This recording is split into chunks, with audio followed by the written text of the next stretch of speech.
Los objetivos es que ustedes logren describir la anatomía. Hay que tener cuidado con una... Puede pedir cambio de la silla. Sí, Tiene un clavito para eso. Entonces, describir la anatomía, obviamente encefálica y medular, pero la relación importante de la anatomía con la fisiología. Ustedes ya vieron morfofisiología, entonces ya hicieron esa conexión anatómica fisiológica, ¿verdad?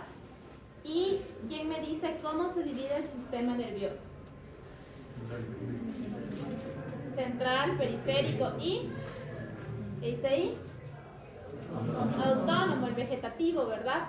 El simpático, cuando nosotros nos ponemos en una prueba súper nerviosos, y el parasimpático ya de recuperación de energía. Bien, ¿quién se fue a la exposición de los cuerpos que hubo en el mall? Nadie.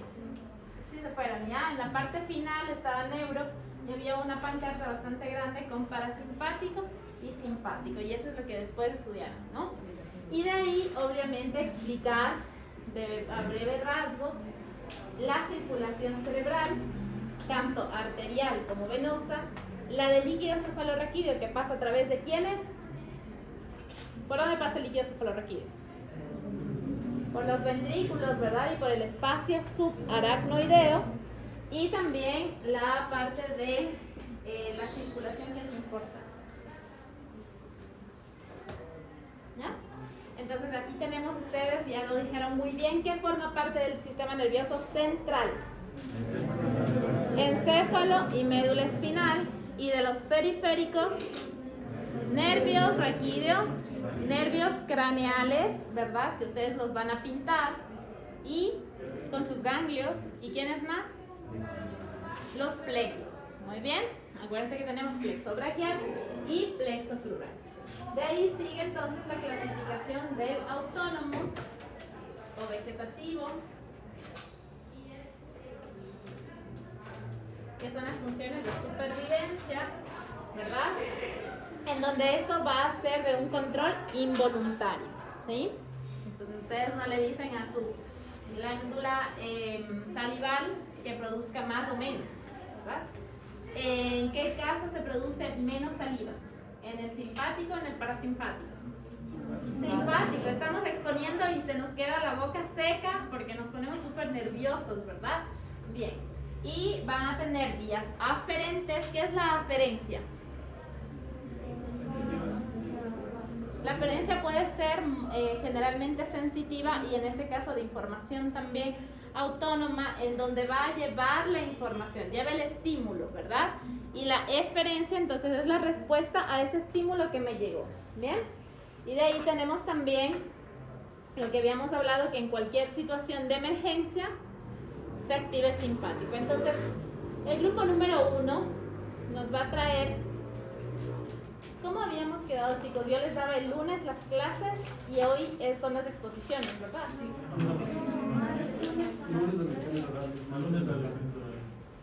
Las exposiciones. Exposición los miércoles. Los miércoles, ya. Entonces la evaluación la hacemos el lunes de todo lo que vamos a ver. El martes les doy la clase de examen físico y el miércoles expone el grupo 1, ¿ya? Y para mañana van a traer lo del gorrito.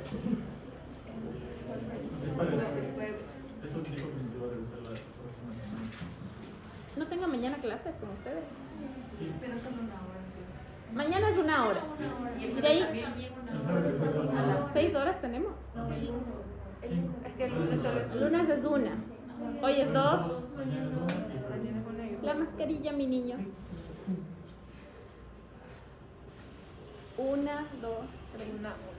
Ya, entonces les evalúa. Y, a ver, para mañana me traen por favor el gorrito, porque el jueves les toca a las 3:20.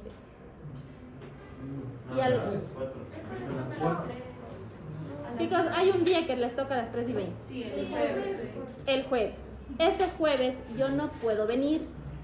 Les dije que el jueves iban a dejarlo para hacer el gorrito, pero como yo no puedo venir el jueves de esta semana, y va a ser la primera vez que vamos a hacer lo del gorrito, lo van a traer para mañana, porque mañana no van a exponer y mañana tampoco les voy a tomar evaluación. Entonces, ¿qué vamos a hacer mañana? La parte del gorrito. ¿Ya? ¿Se entendió? ¿Se entendieron? ¿Tienen alguna duda, señor Moner? Es que, bueno, disculpe, usted no había mencionado que el día de ayer, que el día lunes iba a recordar para lo que son de lecciones, el día martes usted nos iba a ayudar a las clases y el miércoles iba a dar para exposición. ¿Y el miércoles?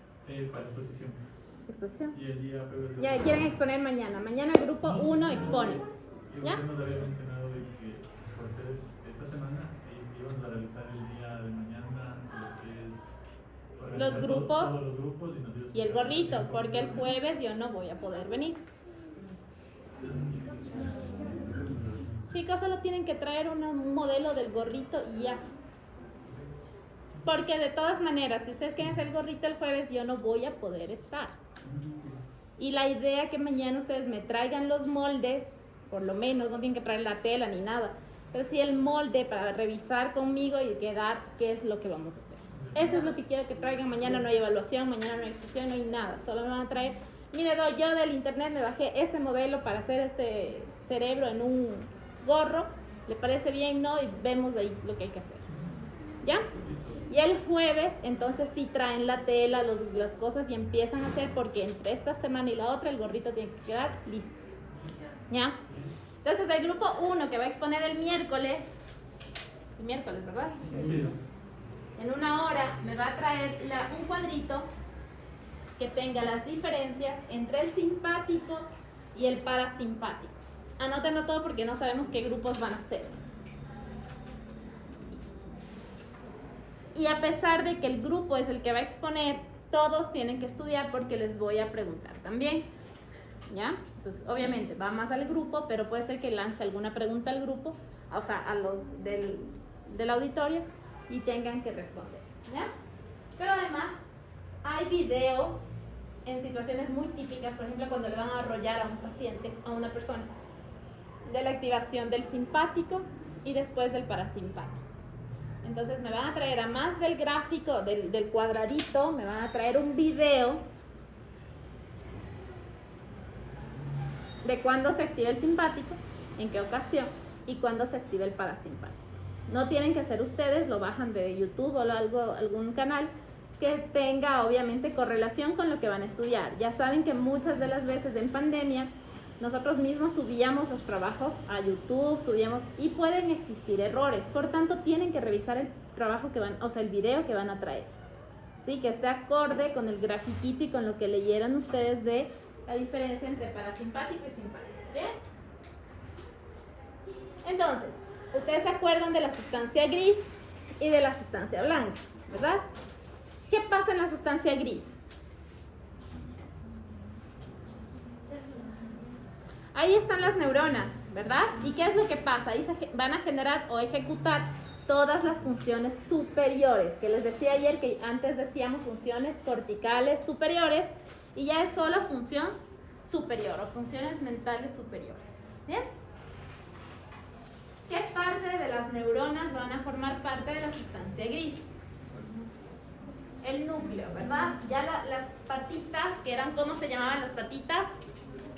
Dendritas. Y la colita, el axón, eso forma parte ¿de quién? De la sustancia blanca, que son los centros integradores. Perfecto. Entonces, en esta parte, nosotros vamos a tener a la cabecita con su núcleo, ¿verdad? Obviamente toda la parte de los organelos, es decir, el soma neuronal. ¿Y dónde se van a localizar? En la corteza cerebral. ¿Sí? Entonces ya saben, cuando le dicen que no tienen materia gris, es porque no piensan, porque no tienen funciones corticales. ¿No les han dicho eso? ¿No? Bueno, ya pueden hacer chistes sobre. Y de ahí, entonces vamos a ver que la corteza, esos pliegues que ustedes van a coser, ¿verdad? Van a generar, obviamente, curvaturas. ¿Y para qué nosotros tenemos pliegues? En nuestro organismo, ¿para qué las vellosidades son plegadas, por ejemplo? Las vellosidades gástricas son plegadas. Para aumentar la superficie en el caso intestinal de absorción y en este caso de la ejecución de las funciones superiores, ¿verdad? Y van a ver también que entre pliegue y pliegue, ¿a quién tenemos? Los surcos, ¿verdad? Y entonces ahí es donde nosotros vamos a tener sustancia gris. Bien. ¿Cuántos lóbulos nosotros tenemos? 5. Frontal, parietal, temporal, occipital y la ínsula, ¿verdad? Y ahora lo más común son los abordajes a la ínsula y la cirugía de la ínsula. ¿Bien? Entonces, ¿dónde también tenemos esta sustancia gris? Como dice el nombre, en los núcleos grises de la base, ¿verdad? Entonces, el grupo número 1 nos va a traer un gráfico, que ese gráfico va a ir en relación a la tomografía. ¿Se acuerdan que yo les pedí una tomografía en el portafolio número 3, me parece? Ah, ¿ustedes van a hacer portafolio o maqueta? Ah, van a hacer maqueta. Bueno, mañana lo vamos a ver. Pero bueno, en la maqueta también hay cortes a nivel de los núcleos grises de la base, ¿ya? Entonces, van a traer el grupo número 1. ¿Cuáles son los núcleos grises de la base? Y dibujaditos, ¿sí? En una tomografía, en una resonancia, ¿ya?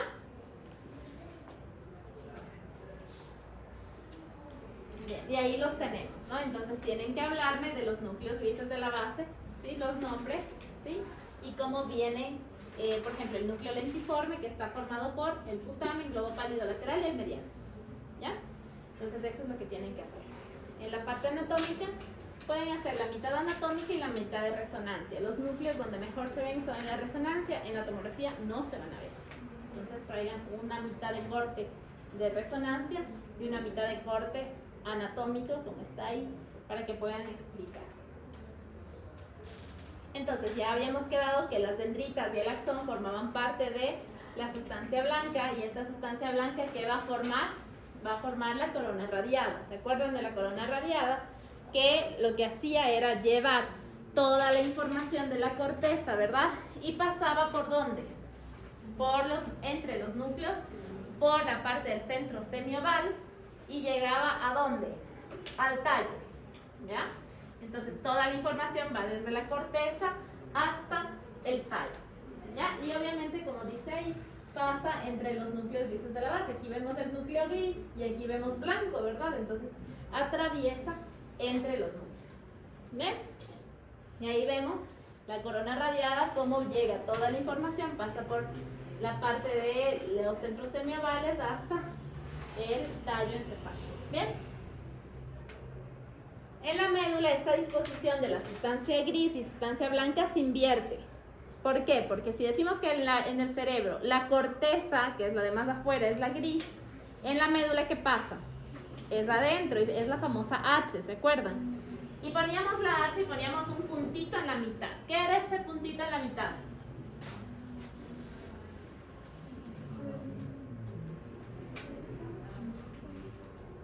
El epéndimo, ¿verdad? Y por ahí va a pasar líquido cefalorraquídeo, y a su alrededor, si se llama epéndimo, ¿qué células tenemos? Ependimarias, ¿verdad? Bien. Y entonces hacia afuera, ¿qué vamos a tener? La sustancia blanca, que está dividida en las zonas de Rexel, ¿ya? Entonces vamos a hablar, el grupo número 1 nos va a traer un gráfico de las zonas de Rexel. De Rexel. R-E-X-E-D. ¿Ya? Bien, entonces, en esta parte de la corteza cerebral, que tenemos la parte de los somas, es donde se genera, ¿qué? La sinapsis, ¿verdad? Y la sinapsis, ¿cómo es? Puede ser entre dos neuronas, ¿verdad? Pero puede ser entre una neurona y una célula efectora, ¿verdad? O puede ser en la placa neuromuscular, por ejemplo, que se une la parte nerviosa hacia la placa. O puede ir a una glándula, ¿sí? Entonces llega la información de o sécate o produce. ¿Bien? Y esa parte de la sinapsis está mediada ¿por qué? Por la membrana presináptica, en donde tenemos todas las vesículas, ¿verdad? Y esto lo vamos a ver en miastenia gravis. ¿Se acuerdan qué le falta a la miastenia? Acetilcolina, ¿ya? Entonces, aquí hay vesiculitas, por ejemplo, de acetilcolina. ¿A dónde van? ¿Qué es esto?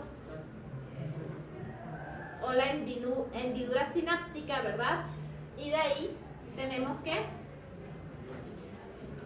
¿cómo se llama esta? La membrana postsináptica. Si esta es la pre, la otra es postsináptica, ¿ya?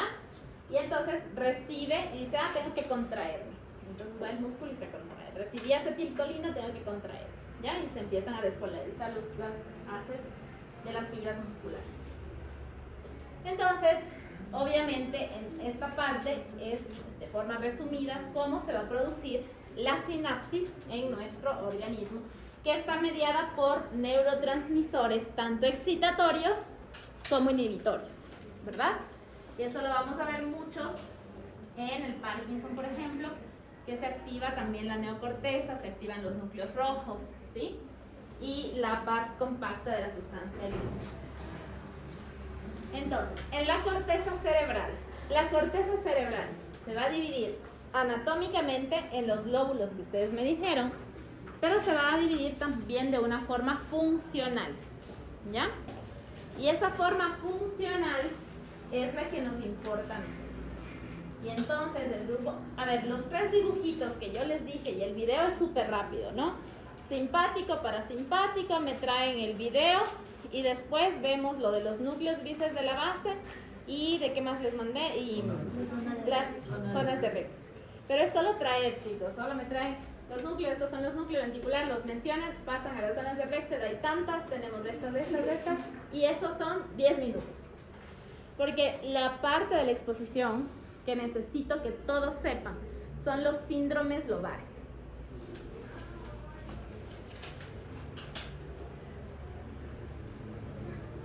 ¿Ya?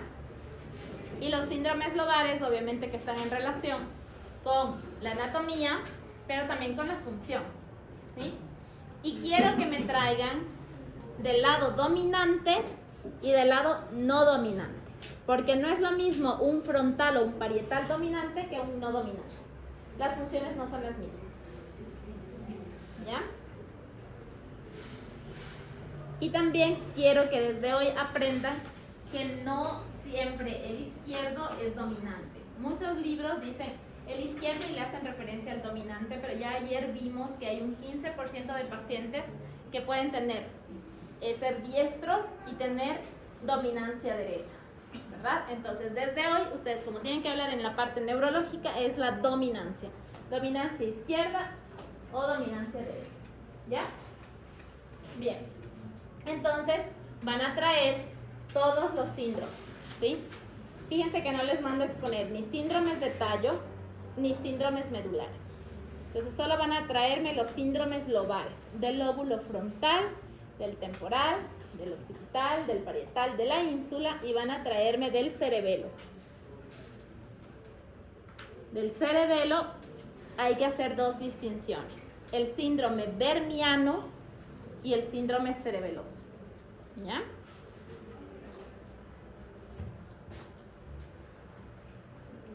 Entonces aquí nosotros vamos a tener, esta es la cara lateral, ¿verdad? Vistos así. En la parte frontal del parietal, ¿por quién se divide? ¿Quién divide? ¿Qué surco? Los surcos son los que dividen a los pliegues, ¿verdad? Pero también van a dividir a los lóbulos. Entonces, el frontal del parietal, ¿por quién se divide? La cisura central o de Rolando. Y es que ahí van a tener las áreas pre-rolándicas y las post-rolándicas. De aquí, que todo lo frontal es motor y todo lo parietal es sensitivo. Y eso tiene que quedar bien claro. Motor tanto para el lenguaje como para las extremidades, ¿ya? Y claro, cuando hablen de los lóbulos, lo que tienen que hablarme es también del homúnculo de Penfield.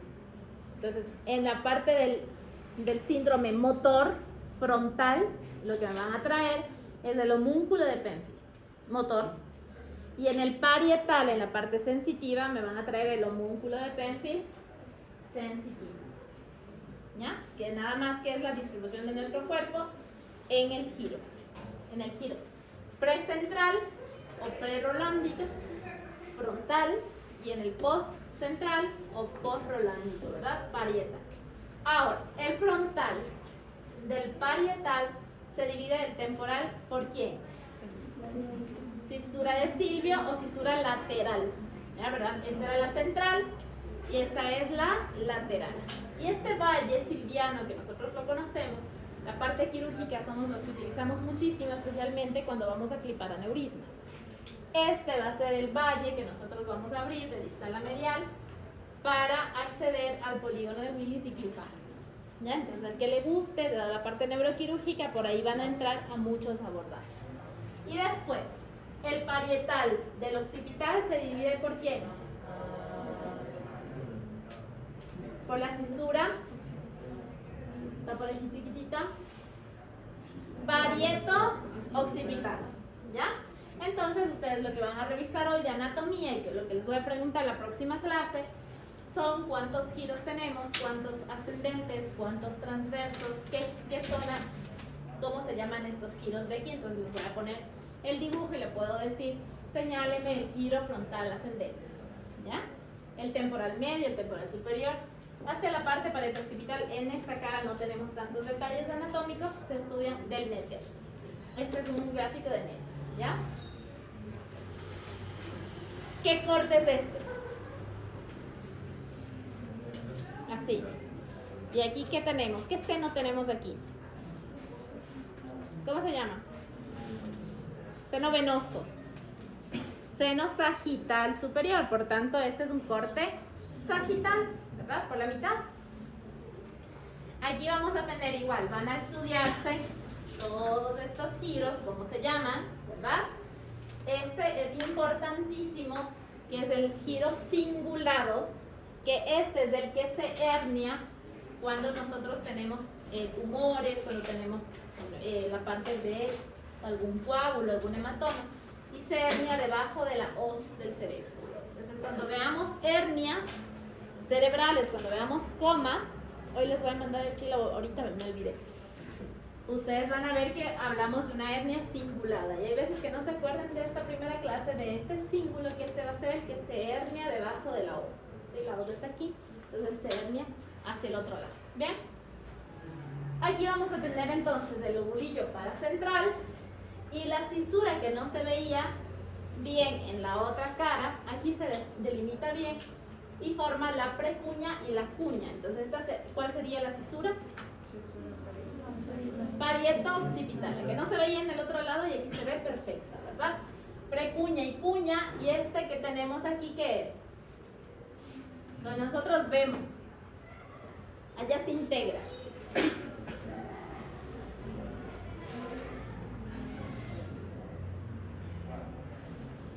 La cisura calcarina o surco calcarina. Áreas de la visión de Brodmann 17, 18 y 19 que ya las vamos a ver. Entonces, debajo del cíngulo, ¿qué es esto? Que siempre se pinta en blanco y que tiene unas estrías que no se ven, pero que se pinta así. El cuerpo calloso, ¿verdad? Y es el que se desconecta muchas veces en las cirugías.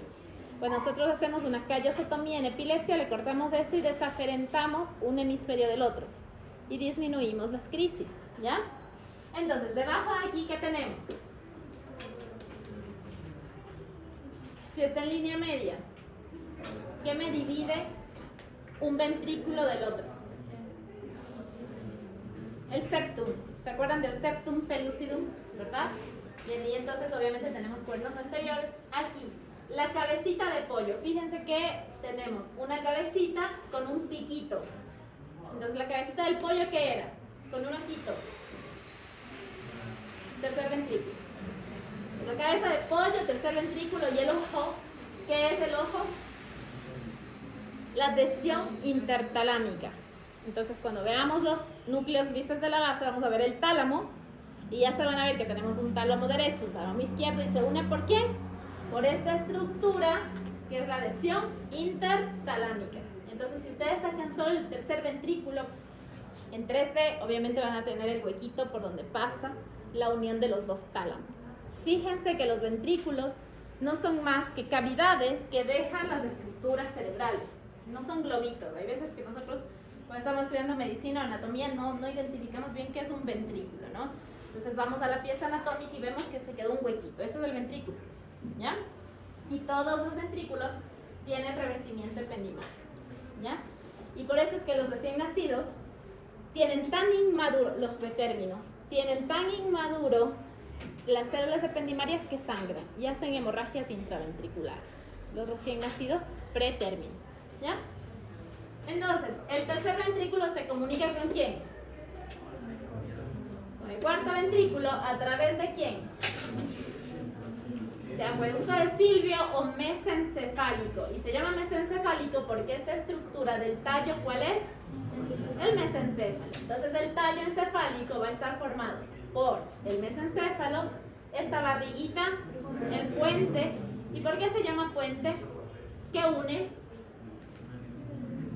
los pedúnculos cerebelosos, ¿verdad? Obviamente, hacia uno de un lado, otro del otro lado, y van a las vías hacia el mesencéfalo. Y de ahí tenemos la parte de acá, el bulbo, ¿va? Bien. Y hacia abajo, ¿qué tenemos en la parte de atrás y posterior al cuarto? Cerebelo. Bien, entonces ahí este seno, ¿cómo se llamaba? Sagital superior, ¿verdad? ¿Cuál es el seno? No, la sutura calcarina es esta. ¿Ya? Este seno. Es el seno recto. ¿Ya? Vean, aquí está rectito. ¿Ya? Y esto aquí, que es acá. Tóquense aquí atrás. Ustedes tienen una bolita. Esta es la protuberancia occipital externa. Adentro tenemos la protuberancia occipital interna, que está en relación con quién. Ahí se une y nosotros nos aprendíamos. Es la confluencia de todos los senos. La tórpula. ¿Verdad? ¿Se acuerdan? No. La tórpula. Bien. Entonces, en la cara basal, nosotros, todas estas son del néter, y ahí por ahí tienen el néter muy bien, entonces pueden estar viendo. Sí, pero que lo pueden revisar ahí perfectamente. Entonces, en la cara basal, ¿qué vamos a tener? Al frontal, vamos a tener el temporal y el occipital, y ustedes van a ver que temporal y occipital en su cara basal no tienen división. Y entonces tenemos los giros temporo-occipital. Un gusto.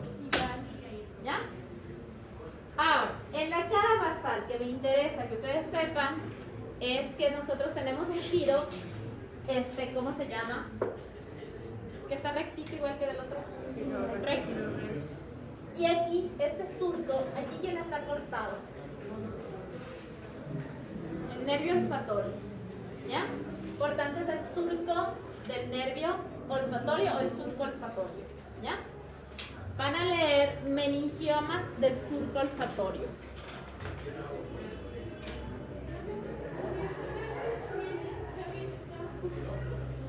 Que tienen una característica especial en cuanto a la clínica del paciente.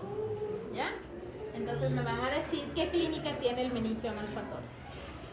¿Ya? Ya, obviamente, si nosotros no percibimos el olor, ¿qué nos pasa? No olemos. ¿Tenemos o no tenemos gusto? No, por eso es que a los niños se les tapa la nariz y se les mete el jarabe, ¿verdad? Bien, y a los lados, ¿qué tenemos? Los giros orbitarios que forman un surco orbitario como una H y descansan sobre la órbita. Entonces, la anatomía es muy lógica y es muy bonita por las relaciones.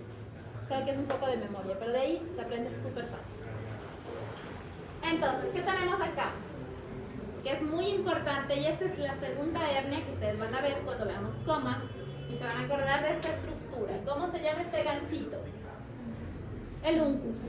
¿Ya? Esa es la hernia uncinada o hernia uncal. ¿Ya?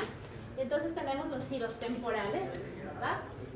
Tenemos giros parahipocampales. El hipocampo, importantísimo. ¿El hipocampo en qué? Memoria, ¿verdad? Muy bien. Y hacia acá, ¿quién tenemos? Que se cruza. El quiasma óptico, ¿verdad? Están seccionados acá los nervios, quiasma óptico. Pero debajo de ahí, ¿qué tenemos? La glándula hipófisis, ¿verdad? Bien. Hacia acá vamos a tener la sustancia perforada anterior, la posterior, y esta carita es importante porque ustedes se van a acordar de la carita del mesencéfalo que siempre les voy a hablar. Entonces, el mesencéfalo tiene la sustancia nigra, ¿verdad? ¿Cómo se llaman los ojitos? Y esta es la carita del osito. ¿Cómo se llaman los ojitos? El núcleo rojo, ¿verdad? Y en esta parte de aquí, ¿qué tenemos? Es el mesencéfalo. El acueducto, ¿verdad? Que ya lo vimos del otro lado en un corte sagital que comunicaba tercero con cuarto. Miren cómo se ve aquí el acueducto mesencefálico. Pero aquí es importante también porque nosotros vamos a tener en esta partecita de aquí la lámina tectal.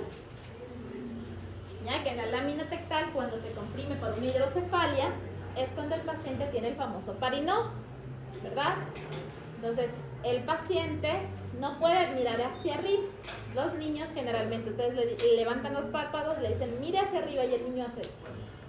Pero nunca pueden mirar hacia arriba, porque aquí se controla la mirada vertical.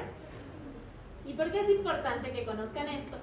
Una, porque obviamente hay lesiones que me obstruyen el acueducto mesencefálico, me generan hidrocefalia, ya saben que por qué va a tener el parinó. Por la sustancia nigra, si se me borra, ¿qué me da? Parkinson, ¿verdad? Y si la hernia uncal se me hernia, porque tengo un hematoma epidural acá, ¿a quién me va a comprimir? A los pedúnculos. ¿Y qué va a tener el paciente? Un carnófilo. Ustedes tienen que saber la anatomía para decir, ah, está aquí la lesión. ¿Ya? Y obviamente los síntomas. ¿Bien? Y entonces ahí tenemos la famosa ínsula, que obviamente tenemos que abrir Silvio, el valle silviano, para nosotros poder observar. ¿Ya? Está en la profundidad. Tiene que ver mucho con las emociones, también la parte de la memoria. Tiene 3 giros largos, 2 cortos, y entonces tiene 3 opérculos. El opérculo frontoparietal y el temporal. ¿Ya? Eso se abre a través del silvio. Y el cerebelo, que es lo que les decía, me van a decir, cuando se me afecta aquí, ¿qué tengo? Y cuando se me afecta acá, ¿qué tengo? Entonces, aquí, ¿cómo se llama? La parte central del cerebelo, la mitad. El vermis cerebeloso. Y a los dos lados, ¿qué tenemos? Hemisferios cerebelosos. ¿Ya? Aquí tenemos varias caras, ¿verdad? Esta es la parte del piso del cuarto ventrículo, es decir, vistos de una cara anterior, vistos de una cara posterior, vistos desde acá, ¿verdad? La cara basal, en donde, ¿por qué nosotros sabemos que es una basal? Porque estas se pueden parecer, ¿verdad? Se parecen más o menos. ¿Cómo yo sé que es una basal? Porque tiene que tiene hacia abajo el cerebelo, en un corte sagital. Y esa es otra hernia, y ahí el paciente se muere. Y es lo que nosotros llamamos que se enclava el paciente. ¿Qué es esto? Este es el piso del cuarto ventrículo que les decía vemos de anterior. La otra cara es esta, vistos de posterior. Y en la cara en que estamos, ¿qué es esto? Las amígdalas cerebelosas. Entonces, miren aquí. Esta es vistas desde posterior. Esta es con el piso del cuarto ventrículo vistos desde anterior. Esta es vistos desde abajo. En la cara basal, que tienen las amígdalas cerebelosas. ¿Bien? Y de ahí vamos a tener en un corte, ¿qué corte es este? De cerebelo. Coronal. ¿Sí? Y aquí tenemos la sutura coronal, por tanto, todo lo que corte así como una diadema es un corte coronal. Vamos a tener los núcleos. Y me van a explicar, cuando hablemos de cerebelo, el mutismo aquinético. ¿Ya? Entonces, ¿cuántos núcleos cerebelosos tenemos? ¿Cuántos núcleos cerebelosos tenemos, chicos? Cuenten. 4 núcleos, ¿verdad? Entonces, uno de esos núcleos me da el mutismo aquinético. Entonces el paciente entra con su cerebelo todo inestable, atáxico en la marcha. Tengo ahora un paciente ingresado con un quiste de cerebelo. Y habla obviamente el paciente, le opero y sale, no está fásico, se llama mutismo aquinético, el paciente no puede hablar, ¿ya? Y es porque se lesionó uno de estos núcleos. Entonces me van a decir qué es el mutismo aquinético y qué núcleo se afecta. Eso en el síndrome cerebeloso. Hemisférico, obviamente, porque ahora estamos centrando. No se van a estudiar los lóbulos ni los surcos, pero ustedes se acuerdan que nosotros nos aprendíamos nódulo, flóculo, úvula, tonsila, pirámide, el lóbulo biventre. ¿Se acuerdan? Siempre, ¿por qué? Porque estos son los del vermis y estos son los del hemisferio cerebeloso. Entonces, hay 10 lóbulos vermianos y 10 hemisféricos. En la misma relación, porque se cortan por fisuras. Y la más representativa del cerebelo, ¿cuál es? La fisura cerebelosa primaria, que es esta grande. ¿Ya? Bien. Entonces llegamos al tronco, ¿verdad? Que ya sabemos las partes de arriba abajo, de arriba, o de abajo para arriba. Y que lo que hacen es tener núcleos, tener fibras que son tanto ascendentes como descendentes y comunicar toda la actividad periférica hacia la parte central, ¿ya? Aquí vamos a tener los núcleos cuando ustedes estudien los nervios y aquí se van a concentrar todos los acúmulos y esos núcleos van a ser el origen real del nervio. El origen aparente es por donde sale el nervio, ¿ya? Y eso sí se deben acordar de los nervios craneales cuando estudiar. Entonces ahí tienen ustedes las funciones del tallo encefálico, que es importante que lo sepan. Y por qué el paciente, si tiene una lesión vulvar o se hernia la amígdala, hace un paro cardiorrespiratorio. ¿Por qué? Porque ahí van a tener la parte de los centros coordinadores cardiorrespiratorios, ¿verdad? Respiratorios, el control de la parte visual, digestiva, ¿sí? Y lo último que nosotros tenemos es que localiza el sonido. Es decir, nosotros estamos viendo hacia adelante, nos sirvan de acá, no regresamos a ver acá. Nosotros sabemos a dónde regresar a ver. Esa localización se integra en el cráneo. Esa es la nueva función del cráneo. Entonces, las áreas de Brodmann ya son la parte funcional de toda esta anatomía que nosotros hemos visto. Y entonces ahí ustedes tienen el área motora primaria, por ejemplo el número 4. Entonces yo lo que les voy a preguntar, este número, ¿qué área de Brodmann es? ¿Ya? En la parte sensitiva del parietal, el área primaria, no es la área, es el área. Para cuando expongan, hablen bien. Es el área 3, 1 y 2, ¿verdad? Que es el homúnculo de Penfield, pero sensitivo. Tenemos el área de Broca, 44 y 45 en los giros triangulares. Áreas auditivas 41, 42, 43, ¿sí? Área sensitiva del lenguaje. ¿En qué giros está Wernicke?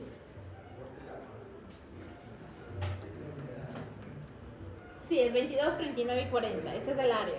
Todo esto. ¿Pero qué giros son? Angularis y supramarginal. ¿Ya? Entonces todo eso tienen que recordar. Y ahí tienen los famosos homúnculos, ¿sí? Que es como si nosotros estuviéramos parados de manos, ¿verdad? Y los pies hacia arriba, ¿ya? Este es el motor. ¿El motor en qué giro va a estar? ¿En qué lóbulo? Frontal. ¿El sensorial dónde va a estar? Parietal. Ahora, ¿cuál era el área motora primaria? La 4. ¿En qué giro está? Les dije que es así, precentral y postcentral. ¿Qué es esto? En el giro precentral. Y la parte sensorial, ¿en qué giro va a estar? En el postcentral. Son los dos únicos giros que son ascendentes. Fíjense que los otros son horizontales. ¿Ya? Eso tienen que saber. Y aquí está en el área 4, muy bien. ¿Y aquí en qué área está? La parte sensitiva, chicos. 3, 1 y 2. No es 1, 2, 3. No es 2, 1, 3. ¿Sí? Es 3, 1 y 2. ¿Ya? Y pueden encontrar varios diagramas. Ay, me faltó el área calcarina, que ya les dije. ¿En qué giro estaba? ¿En qué área está en el surco calcarino? En el occipital. Esa rayita que nosotros veíamos, ya. Ese era el surco calcarino. ¿Qué se integraba ahí? La visión. Por eso es que cuando se caen hacia atrás se quedan ciegos y hacen una ceguera cortical. ¿Ya? Que no es lo mismo que una ceguera por amaurosis o por alguna atrofia óptica. ¿A qué áreas tenemos aquí? 17, 18 y 19. ¿Ya? Bien. Entonces, esta es la disposición en un corte sagital. Y aquí ustedes tienen lo que en forma resumida hace cada área y obviamente los síndromes, ¿no? El síndrome motor, el área prefrontal, Broca, Wernicke. Y el día lunes, que es la evaluación, me van a decir les voy a preguntar, ¿cuál es la fascia de Broca? ¿Cuál es la fascia de Wernicke? ¿Cuál es una fascia mixta? ¿Qué le digo al paciente para yo saber cuál es una fascia de Broca, una mixta o una sensorial? ¿Ya? Les voy a preguntar áreas, les voy a preguntar números. Muy bien. Entonces, les traje esta diapositiva. ¿Por qué? Ustedes van a ver que aquí dice qué número es del área visual. 1. Y pueden encontrarse así, pero lo que hacen es enumerar las áreas en orden indistintamente del área de Brodmann. ¿Ya? Y eso tienen que estar pendientes cuando ustedes estudien, porque se van a confundir. La doctora me dijo que el área visual es 17, 18, 19 y aquí veo 1 área visual. ¿Ya?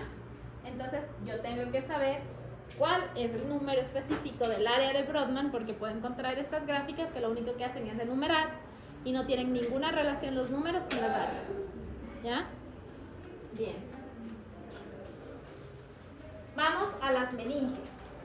Entonces cuando ustedes sean internos y entren a cirugías, lo primero que les pregunto es ¿cómo están las meninges? Obviamente cuando levanto el flap, ¿verdad?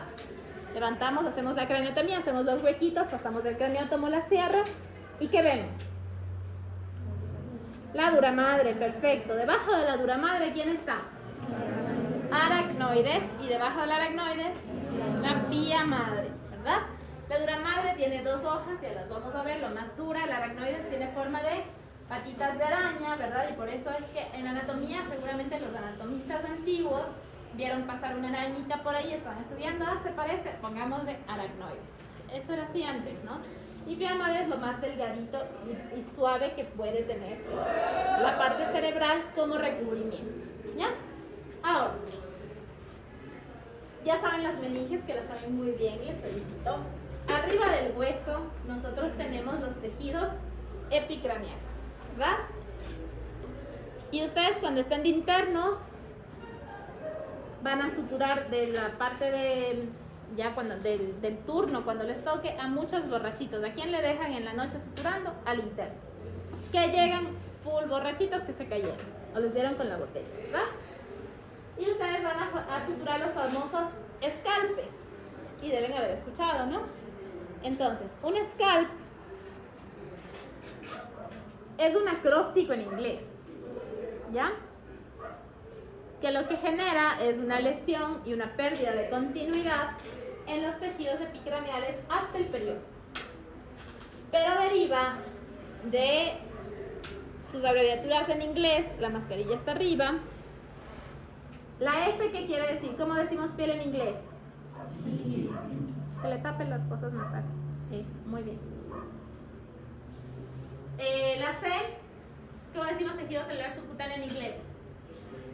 Subcutaneous Cellular tissue, ¿verdad? Muy bien. Después, ¿qué tenemos? La A.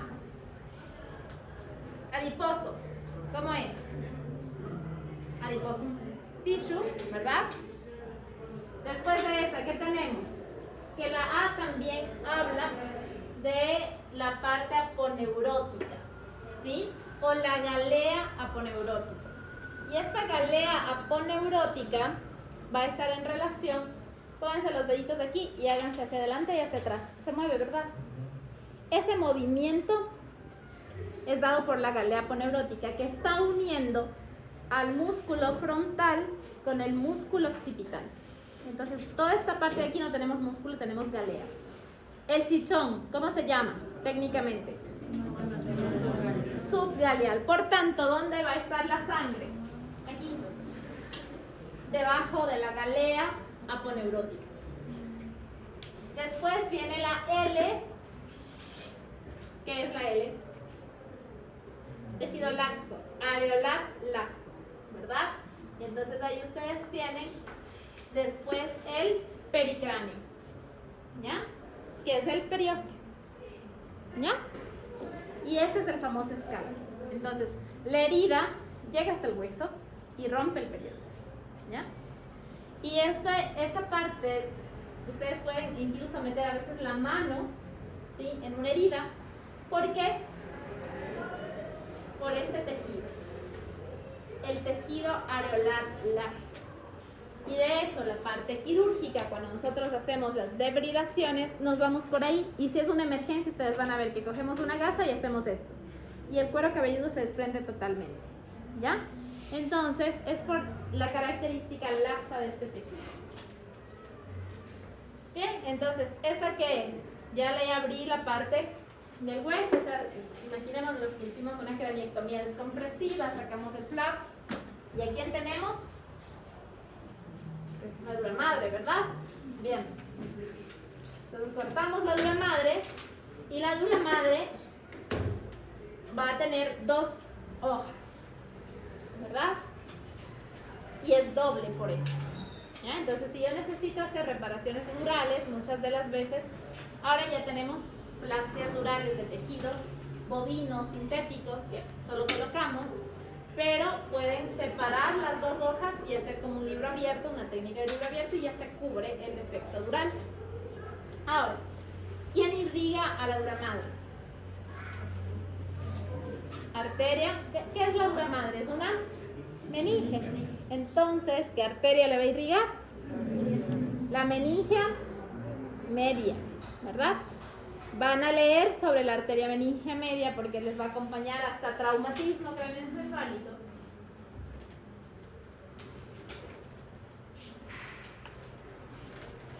El origen, ¿sí? ¿Por qué agujero pasa? Y el agujero es importantísimo identificarlo porque muchas veces no para el sangrado y ustedes colocan la cera, como es una arteria, la cera rebota y lo que hay que hacer es poner una astillita de hueso, que diga de un palito de hueso, un palito de madera, de los depresores linguales, ¿ya? Entonces localizan el agujero, ya le electrocoagularon, le pusieron cera, no funcionó, entonces ¿qué ponemos? Una astillita de madera y eso se queda ahí. Los depresores vienen estériles, entonces se saca y se coloca y para el sangrado, ¿ya? Si no, no para en los epidurales. Entonces es importante que ustedes sepan sobre esta arteria, que es la meninge media, que ya la vamos a ver. Bien, les dije que teníamos 2 hojas, ¿verdad? Una externa o perióstica o la visceral, capa visceral. ¿Por qué? Porque está pegada a la otra capa. Y de ahí vamos a ver que debajo tenemos la aracnoides. La aracnoides, ¿qué pasa por aquí? En el espacio subaracnoideo. ¿Y qué más? Que está aquí, pintados. ¿Dónde está? Me brilla mucho, chicos. Está rojo y está azul. Pasa una arteria y pasa una vena. O sea, pasan las arterias y las venas. Y es súper lindo cuando ustedes hacen las craneotomías, que ustedes ven la telita del aracnoides porque se ve, y ahí están flotando las arterias y las venas, y obviamente las arterias ven el latido. Entonces es súper lindo ver ya en la parte quirúrgica esta porción aracnoidea. Entonces, si tenemos las arterias, ahora entendemos por qué cuando se nos rompe un aneurisma, ¿qué tenemos? Se rompió, se explotó el aneurisma aquí. ¿Qué nos produce? Una hemorragia subaracnoidea. Y ya sabemos por qué. Porque las arterias están flotando en el líquido en este espacio, entre estas patitas de araña, ¿verdad?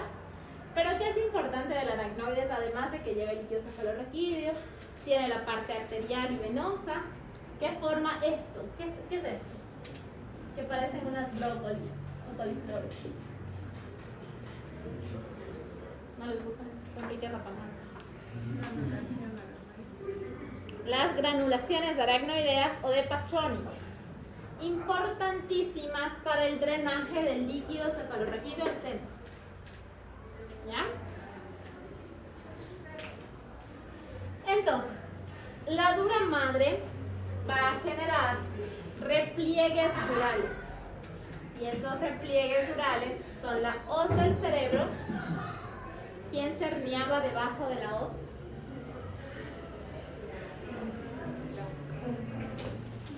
No, el uncus no, el primerito, que les dije después se olvidan y es la primera hernia que vamos a ver.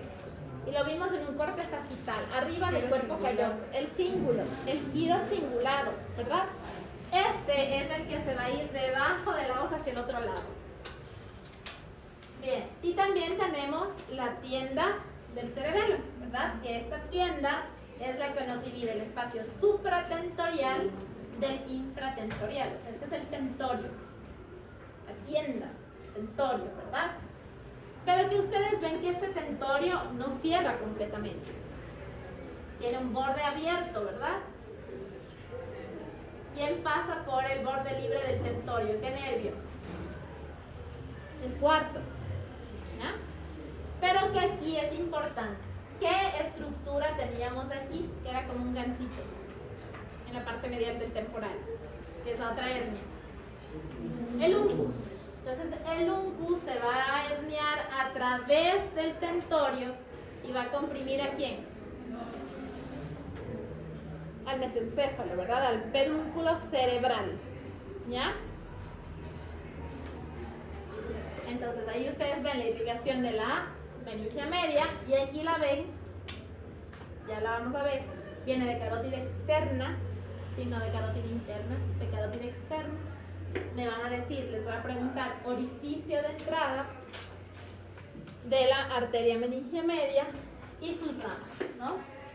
Ramas frontales, parietales. Y entonces tenemos las aracnoides, que ya las vimos, este era el gráfico que estaba buscando, que tiene la arteria, tiene la vena y tiene los Paccioni. Los Paccioni generalmente están a 2 centímetros de la línea media. Entonces, en línea media, ¿a quién tengo? Cuando me pongo así, ¿qué es? El seno sagital superior, que tiene esta forma, ¿verdad? A 2 centímetros de la línea media, nosotros generalmente hacemos la incisión. Nosotros ustedes van a ver que no hacemos las incisiones justo en línea media. ¿Por qué? Porque nos podemos llevar el seno o porque están los Paccioni. Y los Paccioni sangran igual o un poquito menos que un seno. ¿Ya? Y los senos choquean al paciente, el paciente puede fallecer. Bien, entonces en la médula la disposición de las meninges van a ser igual de afuera hacia adentro, dura madre, aracnoides y diamante. Los ventrículos. Entonces, el grupo número 1, ojalá y nos dé tiempo. Si es que no nos da tiempo, continúan la exposición en esta hora. Nos va a hablar. Ah, no, porque exponen el miércoles. Bueno, si es que falta, exponen el lunes. ¿Ya? Si es que falta tiempo. Nos va a hablar del líquido cefalorraquídeo.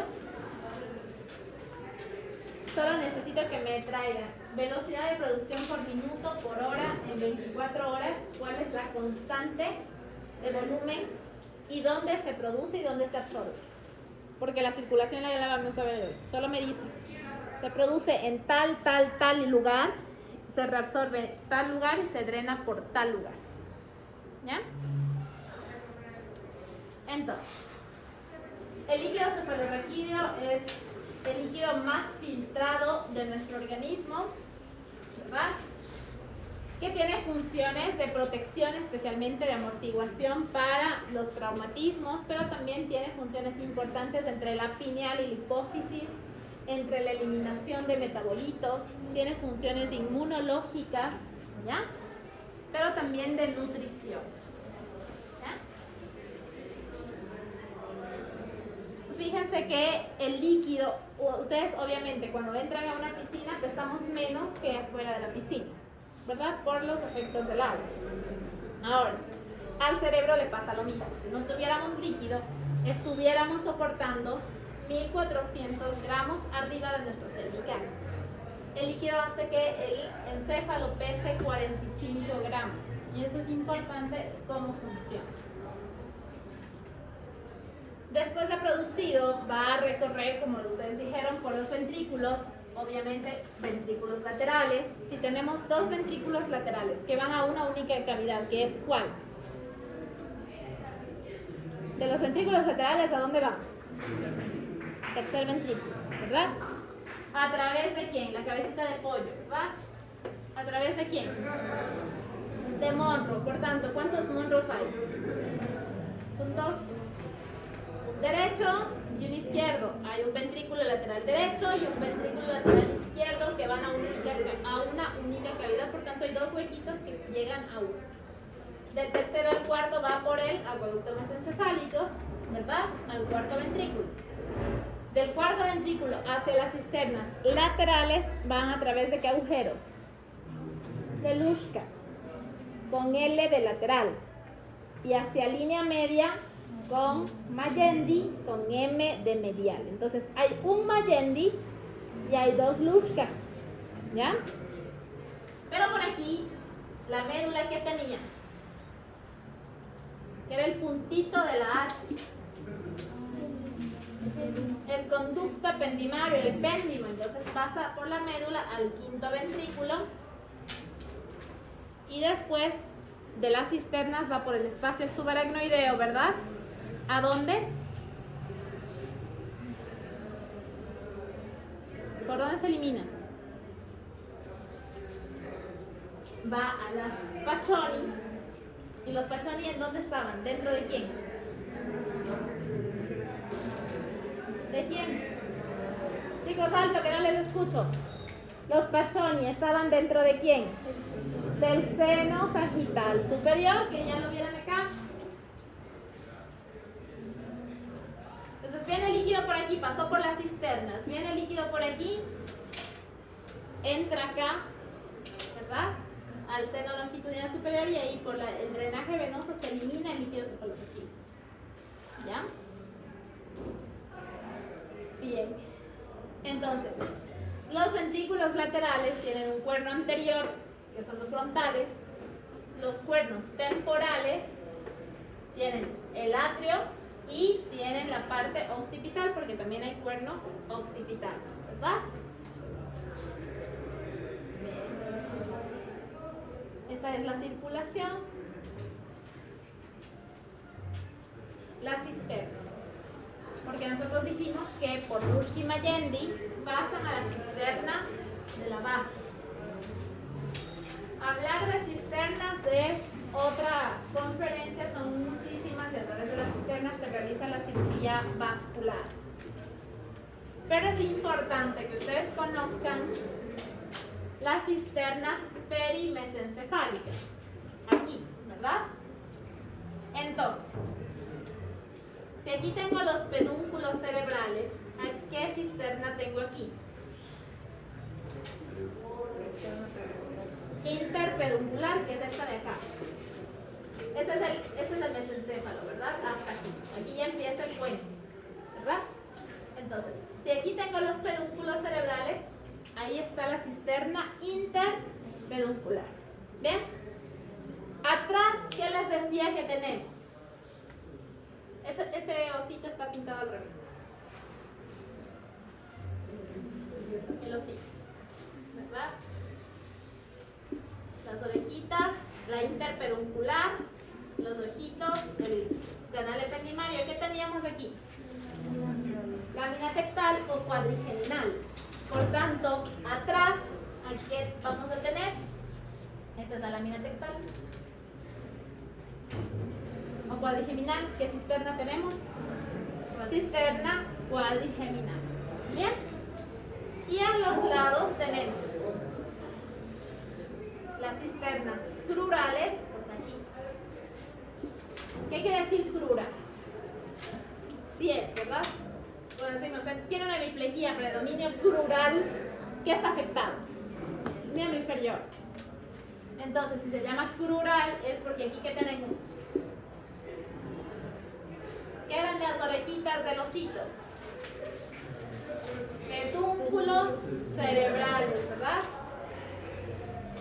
Y hacia acá tenemos la cisterna ambiens. Cuando se comprimen estas cisternas en el traumatismo nos da los grados de edema cerebral. ¿Ya?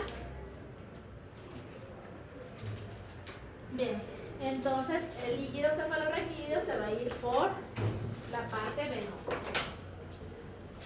¿Bien? Irrigación cerebral.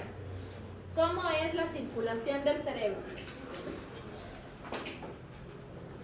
¿Por quién está dada? Tenemos dos circulaciones, una anterior y una posterior. ¿Ya? La circulación anterior, ¿quién la domina? Carótida interna, porque vamos a ver que tenemos también externa. Y en la parte de la posterior, ¿a quién tenemos? Al sistema vertebrovascular. ¿Bien? Entonces, cuando nosotros hablamos de carótida, acuérdense que tenemos una carótida común, ¿verdad? Bien.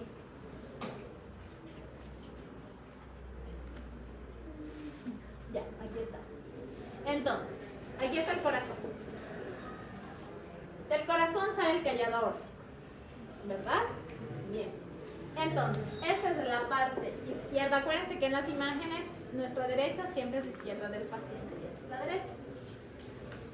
La arteria carótida común, en el lado izquierdo, ¿de dónde sale? ¿Qué es esto? Del callado, ¿verdad? Pero en la parte derecha, ¿a quién tenemos? Al tronco brachiocefálico. Y la carótida común derecha no nace del callado, sino nace del tronco brachiocefálico. ¿Ya? Entonces aquí ustedes tienen a la parte de la carótida izquierda que nace del callado y la carótida derecha que nace del tronco brachiocefálico. ¿Bien? ¿Dónde se divide la carótida común? En externa y en interna.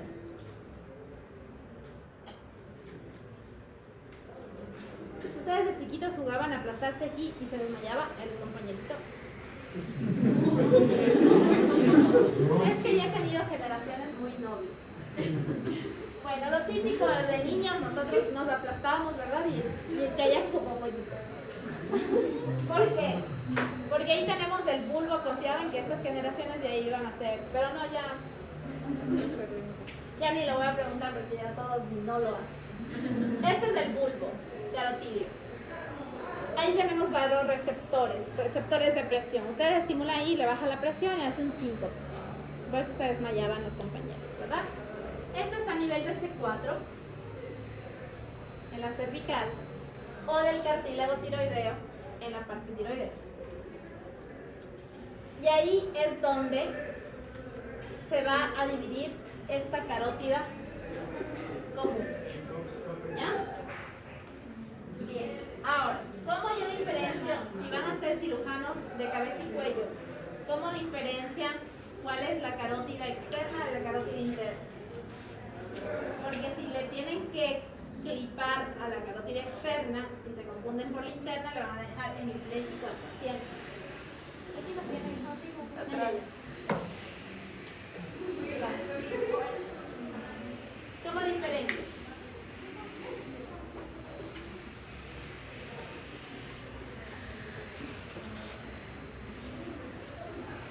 Vean el gráfico, chicos, ¿veis?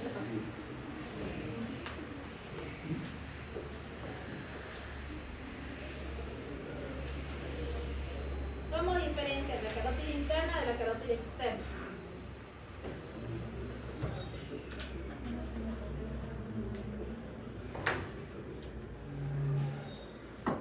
La carótida interna, fíjense que es este tubo, no da ramas en la parte cervical. Y la carótida externa tiene ramas para la parte cervical y facial. Y una de esas ramas es la que va a dar origen a la meninge media, ¿sí? Que es la maxilar interna. ¿Ya? Entonces, ya ustedes saben, además obviamente, una está más a la parte medial y la otra está más hacia la parte externa, por eso es interna y es externa, pero esa es la diferencia más típica de las carótidas. Ahora, la carótida interna atraviesa a través, ustedes se acuerdan que, ¿cómo reconocíamos? Ustedes les daban especímenes, no, grafiquitos de vértebras. ¿Cómo ustedes reconocen una vértebra cervical de una dorsal, de una lumbar? ¿Qué tenía a los lados la cervical? ¿Qué es esto?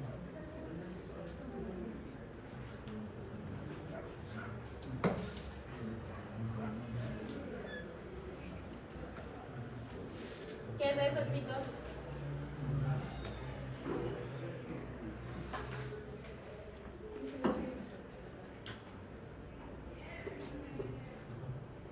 Los agujeros vertebrales.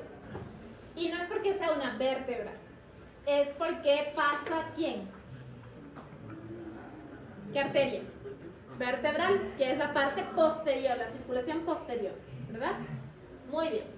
Y ahí tenemos la circulación. Entonces, de la carótida interna, lo que ustedes tienen que saber son las ramas terminales, ¿sí?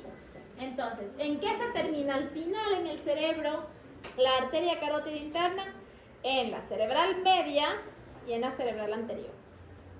¿Ya? Ya vamos a ver un polígono de aquí. Pero también es importante que conozcan las colaterales, la oftálmica coroidea y la comunicante posterior, porque son parte de síntomas que lo vamos a ver en enfermedad cerebrovascular. ¿Ya? Hay dos divisiones de la carótida interna que les voy a preguntar. La básica. La primera división es para la macroanatomía, que se estudia a nivel de medicina, que son 4 porciones.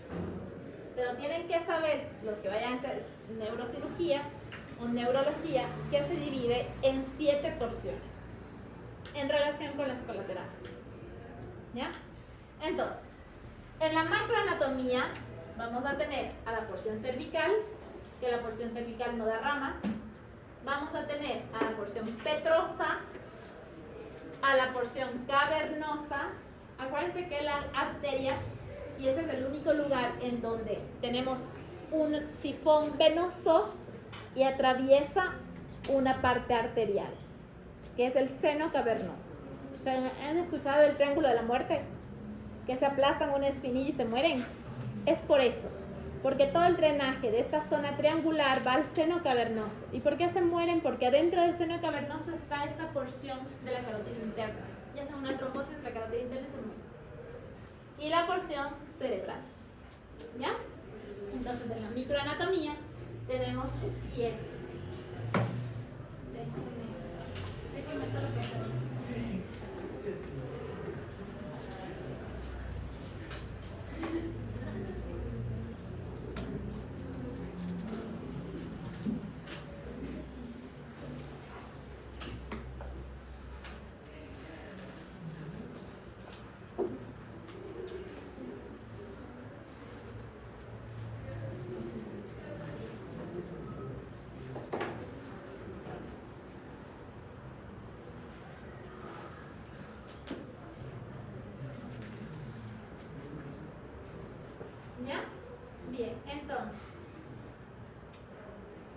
vamos a ver la parte de la vertebral. La vertebral va a tener ramas durante su curso vertebral que van a ser la pica, ¿sí? La espinal anterior y la espinal posterior. ¿Pica qué quiere decir?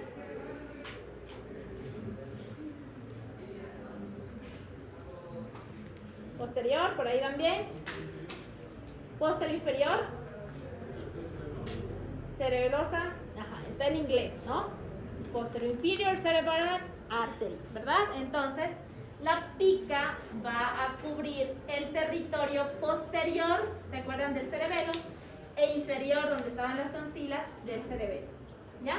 Pero también nos va a dar una anterior para la médula espinal y dos posteriores. Entonces, lo más frecuente es el infarto de la espinal anterior y el paciente se queda tetrapléjico, ¿ya? Y eso lo vamos a ver como diferencial en la mielopatía, en la esclerosis. ¿Bien? Las dos vertebrales se unen y ¿a quién forman? A la basilar. Y la basilar es facilita. Tiene solo las terminales. ¿Cuáles son? Las cerebrales posteriores. ¿Ya? Esa es facilita. Y las colaterales son las pontinas que van a ir ¿a dónde? Pontinas. Al puente. Las laberínticas a la parte auditiva, la aica, que es como la pica, pero es a la parte anteroinferior, y la cerebelosa superior, la suca. Y ahí se termina la irrigación de cerebelo. ¿Bien?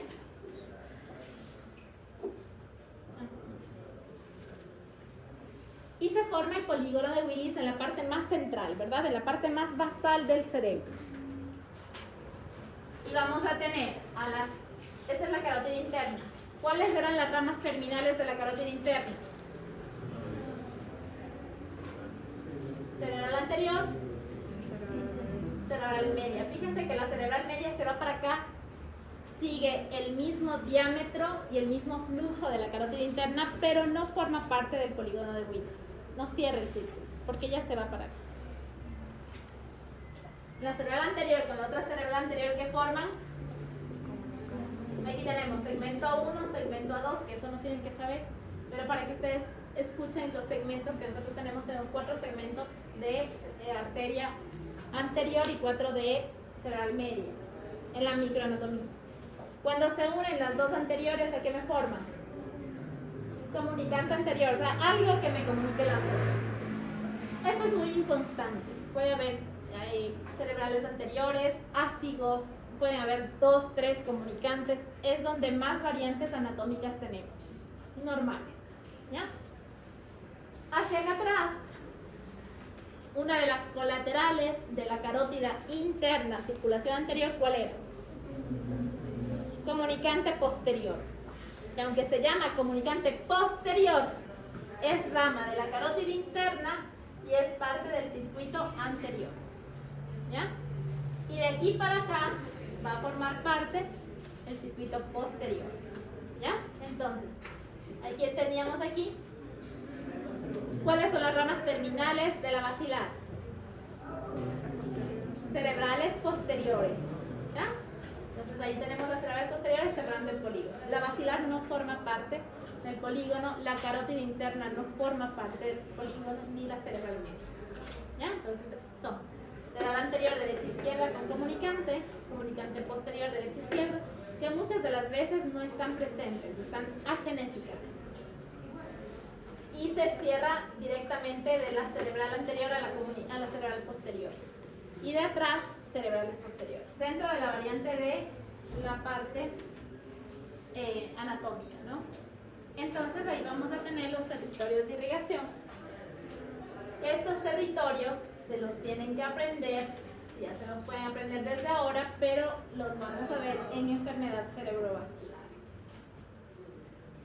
Y ahí tenemos entonces los territorios de la cerebral anterior, ¿verdad?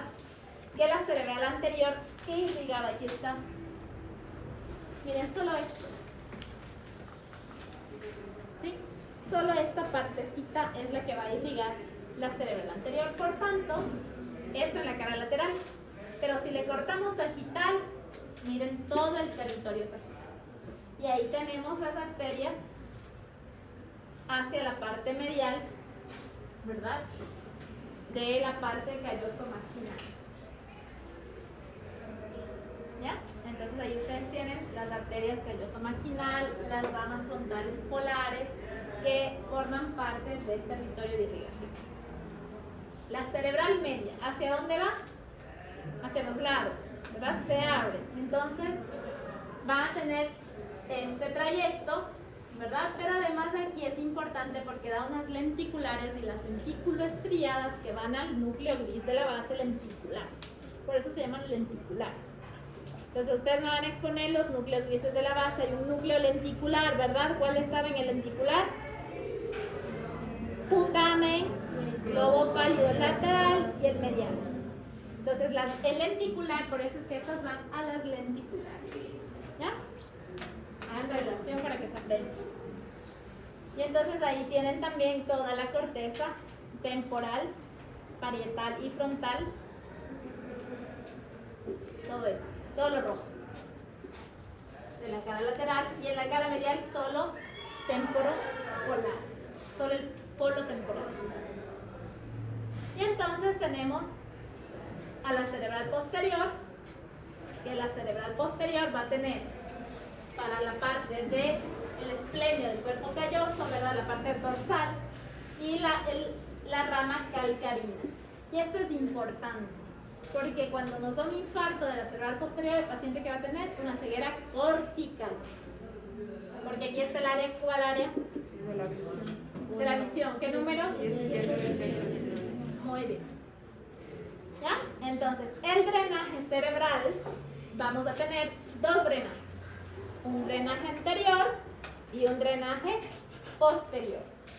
El drenaje anterior comienza, y esto es muy bonito porque comienza desde la oftálmica. ¿Qué la ven aquí? ¿Verdad? Y de la oftálmica van a ir a los senos esfenoparietales. ¿Ya? Y de los senos esfenoparietales van a ir ¿a dónde? Si están aquí a los lados, van a ir, ¿cómo es este? La única estructura, fíjense que aquí está seccionada y que pasa una arteria. Lo azul es vena, ¿verdad? ¿Cómo se llamaba esto que era el triángulo de la muerte? ¿Hacia dónde drenaba el triángulo de la muerte? ¿A qué seno? Cavernoso. El seno cavernoso pasaba por ahí, ¿quién? La carótida cavernosa, ¿verdad? La porción cavernosa de la carótida. Entonces, estamos en el seno cavernoso y del seno cavernoso se va a ir hacia los senos petrosos. Tenemos el petroso superior que está arriba del tentorio y cortado el tentorio tenemos al petroso inferior. Y de los senos petrosos va a ir ¿a dónde? A los senos transversos. Aquí tenemos los transversos, ¿verdad? Aquí está. Entonces se toca la bolita, se toca la mastoides, aquí atrás de la oreja, y de la oreja hacia la bolita, ahí está el seno transverso y el seno sigmoides. Y ahí se termina el drenaje anterior. El drenaje posterior, ¿por quién va a estar dado? Seno sagital superior. Y si hay un superior, hay uno inferior, ¿verdad? ¿Y este cuál era? ¿El que era rectito? Seno recto. Obviamente ahí tenemos la vena magna de Galeno. ¿Se acuerdan de la vena magna de Galeno que siempre nos acordábamos? ¿Y hacia dónde va? Que está aquí atrás. Les dice tocarse la protuberancia occipital externa. Les dije que dentro hay una protuberancia occipital interna. Y que aquí teníamos a quién? A la tórcula, la confluencia de los senos en la tórcula o prensa de erófilo. ¿Y de aquí hacia dónde va? ¿Cuáles son estos? Les dije que de la mastoides acá, los transversos. Y de los transversos viene aquí sigmoides, ¿verdad? Y sigma, o sea, se llama sigmoides porque tiene como la letra sigma, que es como una S en el alfabeto griego, ¿verdad?